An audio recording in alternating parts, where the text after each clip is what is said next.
If you don't know, and I imagine you do because you've been following this channel for any length of time, Hollywood has a credibility problem. One of the ways in which that comes across is that oftentimes they put embargoes on their movie because they want to prevent the bad reviews up until the very last minute. This is coming out right now in a very brazen way as Lionsgate Studios, which is releasing the upcoming John Wick spin-off Ballerina, put out a very, as I said, brazen email to the people who were given early access to this film, where they simply said, if you want to talk enthusiastically about this movie on social media, you may do so on May 22nd. However, if you want to say something negative about it, you're going to have to wait until June 4th. I'm going to put the people were sharing this up on screen, but it says, we encourage spoiler-free enthusiasm across social media starting on May 22nd at 1 p.m., 4 p.m. Eastern. If you are planning to review the film, critical social media sentiment and formal reviews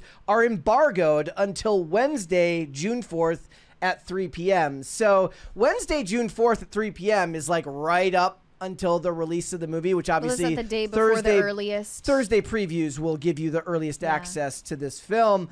And people don't like that. They don't like the idea that these studios hide what people have to say about these movies. And this happens, guys, mind you, every time we've ever talked about a Marvel movie or a new Disney release, the week leading up until the release of a new Marvel movie, it's suddenly, we're back. The MCU is back. It's the best movie since Endgame. It's the best movie since Winter Soldier. It's the best movie since Infinity War. It's the best movie since this, because the people who get early access on social media are allowed to share those sentiments, and since they want the continued early access from these studios, they're incentivized to say nice things. It's just simply rare for them to be so brazen as to be like, hold up, like, if you want to say nice things, go ahead, but if you want to say negative things, you have to wait until this date. Usually what they do, if they don't trust the take on a movie, is they hold that embargo up until the very last minute. So I'll give you a couple of examples of movies that had strong word of mouth and had like almost no embargo. So Maverick, Top Gun Maverick, 2 weeks out, you were allowed to start talking about the movie. Dune 2, 2 weeks out. Barbie was a week out from the release of the movie. Here are some films that weren't allowed to be spoken of until just a day before those movies came out. Birds of Prey, or if you remember... those full titles, do you have it in your mind? Yes, it was Birds of Prey and the Fantabulous Emancipation of One Harley Quinn. Dark Phoenix, the X-Men movie, I believe that was 2019, one day. Madam Web, one day. Ballerina, May 22nd, unless you have something negative to say, then one day. So they really know... Oh, and Morbius.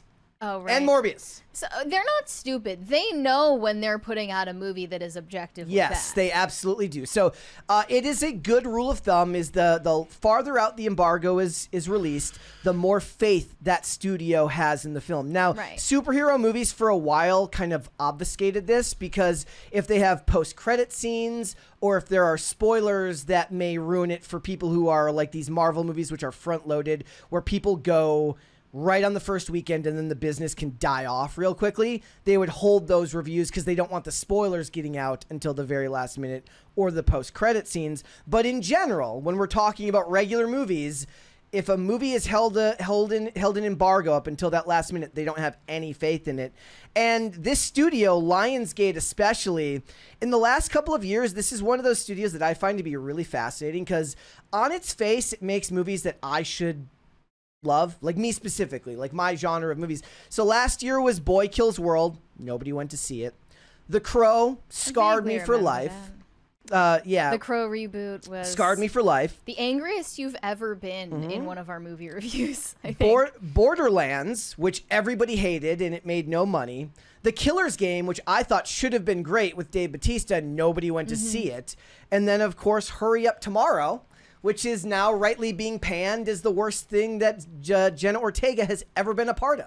Yeah, that is a bad look for her to be involved with The Weeknd's Vanity Project. Yeah. I'm surprised that that's Lionsgate. So, it's like not, it's not an action movie. I mean, they also did the American production of Megalopolis, and they produced that new Blake Lively movie on Amazon. That makes sense. Okay. So I just want to go through some of what is being shared here on social media. This one's from Charles Bromesco. Says he's a film critic at The Guardian and Vulture. He says, I got to hand it to ballerina distributors Lionsgate. Most studios don't have the stones to come right out and say, you're not allowed to tweet about it unless it's positive.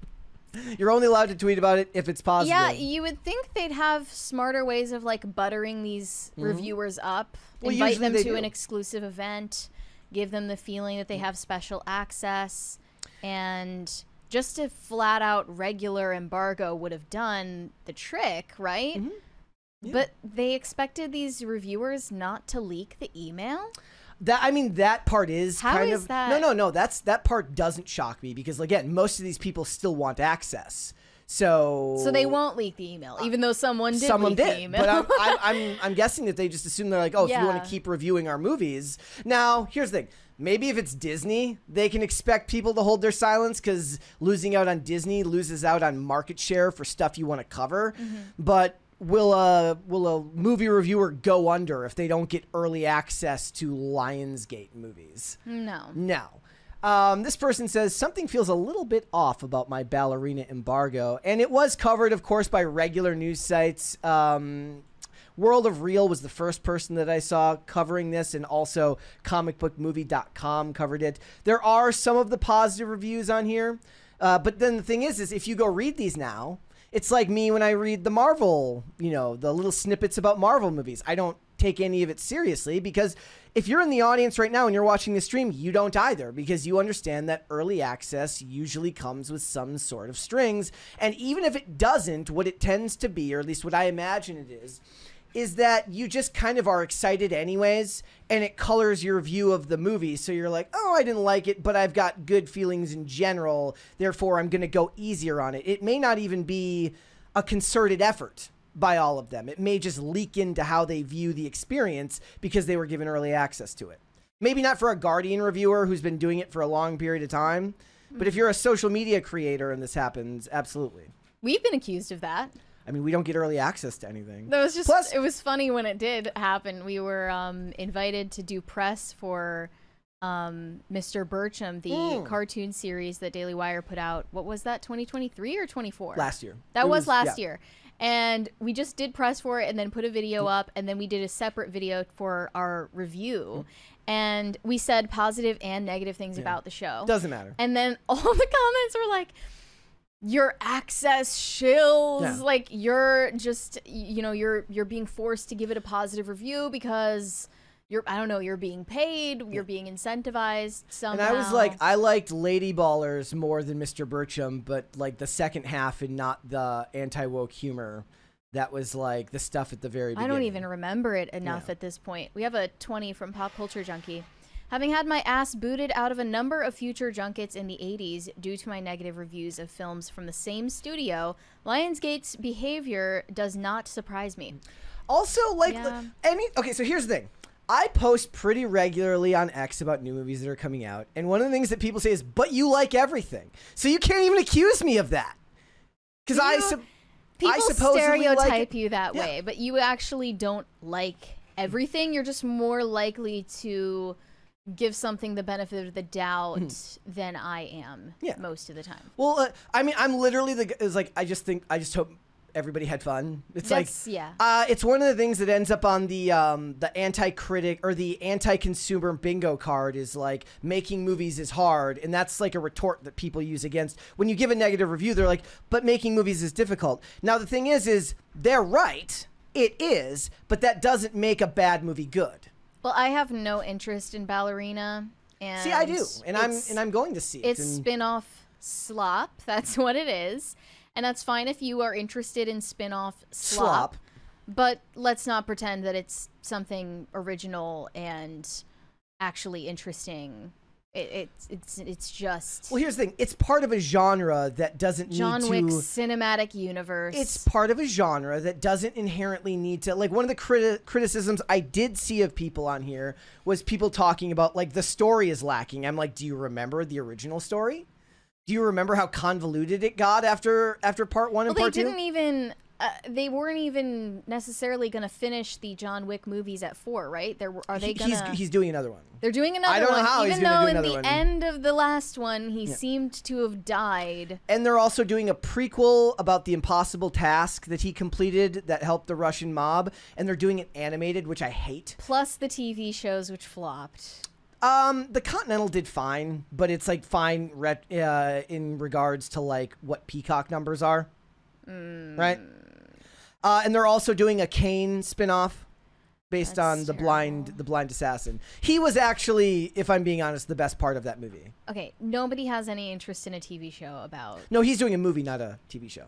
Or a movie. They do have. You're not right. They do have an interest. There is still continued interest. Do you think Ballerina? What's the budget on this thing? Okay, so actually, this is something I do want to address. So, it's tracking to earn $35 to $40 million on its domestic opening weekend. Budget was $80 to $90 million. That's in line. My problem here is it says becoming the second highest opening of the franchise. Now, I don't know what Deadline was talking about, but John Wick 3 opened to $56 million domestically, and John Wick 4 opened to $73 million domestically.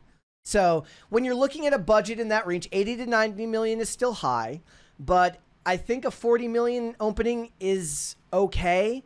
But like you said, it isn't John Wick. They have to shove his name in there by calling it from the world of John Wick, Ballerina. The cameo is like 30% of the trailer. They said that actually slows the movie down. And I don't think they need it because, in my opinion, John Wick isn't necessarily what you need to continue the franchise. The specific style of action is what you need to continue the franchise. Yeah. So they're saying that the action set pieces are good, but as far as I'm concerned, when you start putting out emails like this, people already don't trust these studios, and you're setting yourself up for failure. And they're at a disadvantage anyways, because people are automatically distrustful of the quote-unquote girl boss action movie these days. They'll be more willing to give it the benefit of the doubt with something like this because it's from the creators of John Wick, who are, regardless of the gender of the person, very good at doing stylized violence.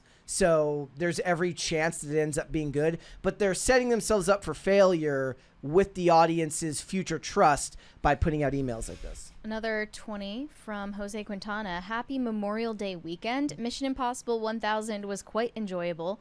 Tom Cruise just knows what the movie fan wants. I think the Ballerina movie should be like the Wick films. Fun, currently in the middle of my vacation. Long live PCC. Let's go. Enjoy your vacation. I am going to see Final Reckoning tonight. They all run together. I don't care. I'm gonna love Someone in the chat said this sounds like streaming content, and I agree. Yeah. I am not gonna be able to mentally differentiate between Ballerina and The Gray Man, which also had Ana de Armas in it. But that was streaming content. Yeah. All right. Stream slop. I mean, it might be closer to Citadel, if I'm being honest. Which was awful. Great, even worse. All right. Thanks for watching. Listen to full episodes of Pop Culture Crisis on Spotify. Keep up with us on social media and make sure you subscribe and ring that bell so you never miss the show. Bye, guys.